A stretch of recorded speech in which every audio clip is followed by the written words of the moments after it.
Good morning, everybody. Welcome back. My name is Lynn and I'm Pretty Papercrafts 67. And today I'm just going to do a little craft with me video. It is a little ephemera holder, I guess you would say. I was inspired with this project by Natasha at Treasure Books.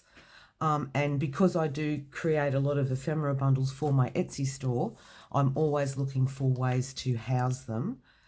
And I really think this is such a cute little project, and it only takes one piece of 12 by 12 scrapbooking paper.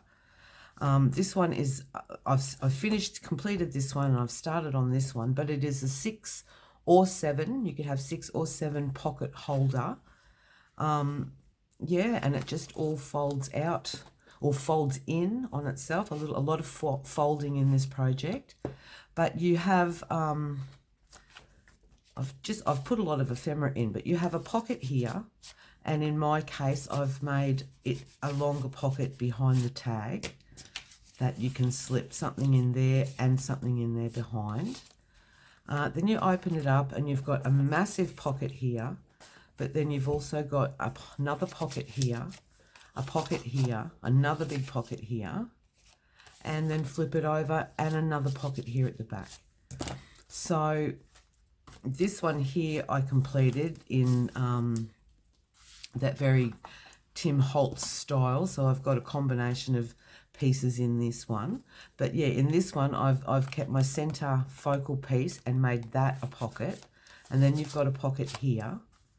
And then when you flip this one open, this one I've chosen to put the pockets below instead of on the top. So that's two options that you can take from the same project.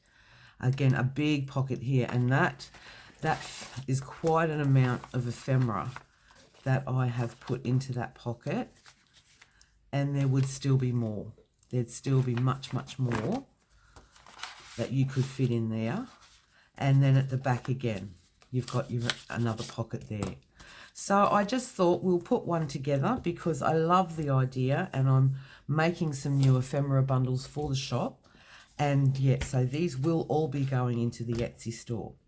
I do have my notes over at this side, so I will be referring. And just before we start, the only difference that I have done prior to my folding is because I like that sewing element, I've just sewn around the full sheet of the 12 by 12. I've cut off the branding strip down the bottom, so that's what you have. All right, so the first fold that you want to do is you want to take your 12 by 12 piece and fold it directly in half diagonally. Now, it is good to try and be fairly precise in the way you fold if you can. I know it's not always easy to fold such big sheets of paper and keep them exact. I am nice and exact there on that corner, and that one is pretty good too. But this one here is out a little bit. But I'm not going to get hung up about that because again, it's a handcrafted item, and you know there are imperfections, and when it's all together, you really can't see much difference anyway. They are a bulky kind of project, but yeah, I just love them. So we've got 12 by 12, and we have folded that in half on the diagonal, just like that, and give that a really, really nice tight crease, nice tight burnish along that line. Now, the second step is along this folded edge, we want to score 5 5/8 inches from each corner. Now, I am using my scoreboard for this only because I'm not very good with straight lines. So I've just measured 5 5/8 inches, and I'm just going to score down that section there. Now I have got 2 lots of scrapbooking paper, so I am pressing a little harder. And then I'm just going to do exactly the same on this, from the other corner in, and just score down that 5 5/8 inch mark. And I'll take the scoreboard away. All right, now this part here does take just a little bit of manipulating, because what you need to do on those 2 score marks, you want to fold those back in onto the body of the page. So I'm just kind of manipulating that paper just a little bit before I fold it down quite hard. But once you're happy with that, then fold it down and just kind of keep these 2 sections, or these edges, try and keep them as level as you can, and then just give that a really nice tight burnish down along those lines. And you want to come back in with the other side and do exactly the same, just making sure as best as you can that those top 2 edges are nice and straight, and then give that just a really good burnish. Again, if they go over a little bit, I don't think it matters too much. All right, so now we have what looks like a nice big envelope. Okay, so now we are going to open all this back up, if we can. And I'm just going to rescore along those fold lines like that, and like so. And then we come to this kind of shape. Now this is where you would make your decision what you wanted for your inside or your outside cover. I do prefer this as my outside cover and the florals as my inside.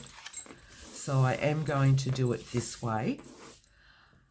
And this is another choice. If you want your pockets to be on the bottom, then you would keep this top flap over the bottom flap like so. But if you wanted your pockets to be on the top, then you would just reverse that, and you would have your top fold in and your bottom fold over. So that's the sort of shape you're looking for. All right, now let me have a look. Oh, score well. Now what we're going to do is we're going to open it up, and this top flap rather, along this middle crease line that goes up to the point, we just want to put just a little bit of glue down that center crease. So we're just going to go, if my glue will cooperate. Please excuse my sniffy nose today. I think I've caught my husband's cold.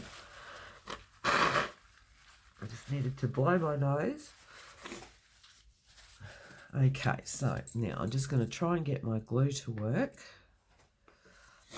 And I'm just going to, glue just a little bit of glue down that center score mark. And then we are simply just going to fold that down on itself like so. And that will create your pockets here.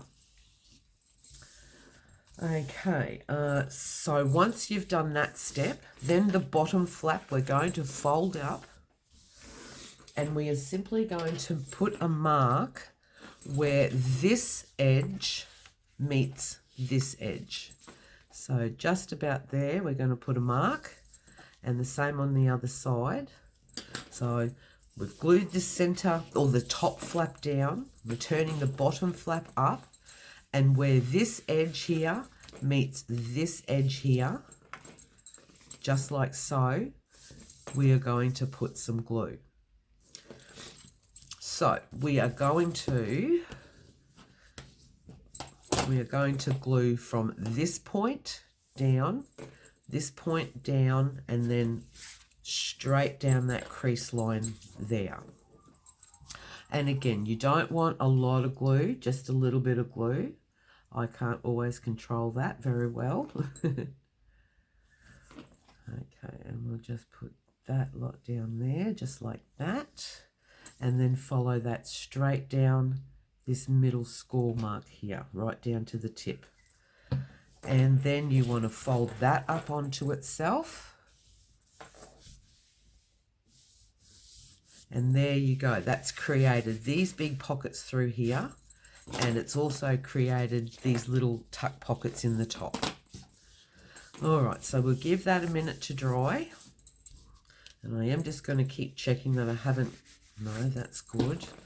And that is good, and that is good. All right, so now the next part is we want to, I'm just going to give this another fold through the middle just to sort of try and get that paper to relax a little bit. So I'm just going to give that a nice tight burnish through there. And again, I'm just going to go up. I find that doing this will help it to sit nice and flat.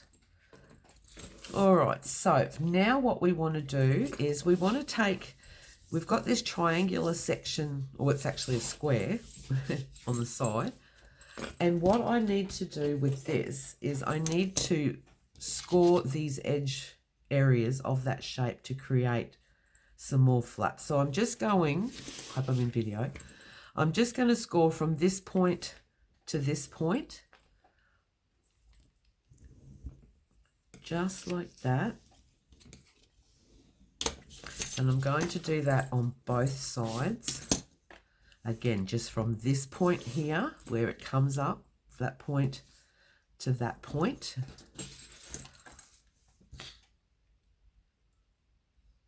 I'm just going to give that a nice little score. And then we want to flip the whole project over. This is the outside. And we are going to flip those flaps over onto the front section. So turning them onto themselves like so. And then just give that a really nice tight burnish. Then you come back, fold it all together, and there you have it. Now this is, it must be the way that I'm turning. So that, this one I want the pockets to be at the top, like so. Oh, I see. Okay. This is a choice you can make. As I'm looking at it now,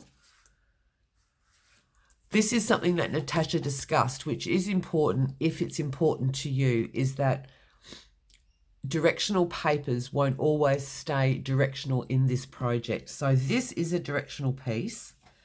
And if I turn it so that my pockets are up the top, my outside's going to be upside down. So I am going to turn it so that my paper is directional facing up, but that will mean that my bottom pockets will be facing down. Now, I don't mind that at all, but that depends what you want to do in that instance. So yeah, directional paper is probably not a great idea for this project, and single-sided paper as well. You can use it, it works, I tried it, but then you will find you've got just a white area, which is lovely for decoration if you want to do that, if you want to go that way. But double-sided 12 by 12 is, in my opinion, the most easiest. So there you go. That is pretty much the little ephemera holder all put together. And then you can just decorate it until your heart's content. This is a new paper pad that I've just picked up. I don't know if it's new, it could be an old one, but I've just picked this up from WhichCraftDoYouDo just yesterday, and it is, I can't even find it now, the Banksia collection, Banksia Rose collection. So it's very pretty. So I have also bought, the die cuts yesterday. So I will be decorating this one up with a lot of these elements. But yeah, so we've got the vintage industrial style with a lot of the Tim Holtz elements in. I've got this one here that I'm working on, and it's florals, and I'm going to use a lot of butterfly components and different pieces in that one. And then this one will make up with the WhichCraft range Banksia Rose. Banksia Rose. Is that what I just said? Yes, Banksia Rose. So if you're looking for something just a little different for a happy mail or a gift, or if you're like me and you make ephemera bundles for sale. It's just a nice little fun interactive idea to house them all. I will list Natasha's video down below where she has made these, which was the video that inspired me.